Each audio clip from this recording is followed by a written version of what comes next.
Hello, my name is Jacob Schofield. I will be graduating from the College of St. Rose with a Bachelor of Arts in Political Science with a minor in Sociology. One of the most enriching opportunities that St. Rose awarded to me was being a part of mock trial. Mock trial allowed me to not only develop myself as an academic, but to also learn trial advocacy skills that will provide an immense advantage in my future endeavors. I chose St. Rose to learn from professors that could provide me with a unique insight since they practice law alongside teaching it. My biggest source of motivation throughout these past 4 years has been my mother, who worked tirelessly to provide me with the opportunities that she did not have as a kid. My mother, like me, also studied political science with the hopes of one day becoming an attorney. But unfortunately, due to the exorbitant cost of an undergraduate degree, she could not afford to pursue law school.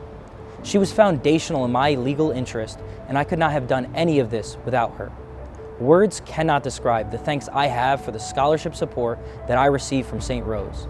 This support has enabled my dream of becoming an attorney to live on, despite the cost. That is why it is my honor today, as a person pursuing a career in law and politics, to introduce Assemblymember Patricia Fahy, someone who has worked diligently in the state legislature to help make higher education more accessible to people like myself, who would have never been able to have these dreams if not for scholarship support. Thank you. I got my start in politics, depending on when you think about it. It's really at a young age, just kind of paid attention. My parents, even though they were immigrants, always had a newspaper at the house. I came of age during the 60s and 70s, so some of my earliest memories were war protests and Vietnam War. I love the values of St. Rose because I live here in the community, and I think it's important, as they say, think globally, act locally. Being on a governor-appointed task force back in 2010, and I'm at this Department of Labor meeting, and I'm with the commissioner, and I see this lady with this wild hair get up, very thin lady, and she was talking like crazy. I turned to the commissioner and said, boy, who the heck is that? But what's been very interesting is I've worked with her side by side for the last 11 years. We spend a lot of time together. We go to a lot of community events. Everybody knows Pat Fahy. And to me, that's truth and testimony, the fact that she's been a part of this community for a long period of time. I first met Assemblymember Pat Fahy when I interned at her office back in October of last year. It was just a great experience. She showed me around Albany. She's very kind, and I'm just glad that I got the opportunity to work with her and intern at her office.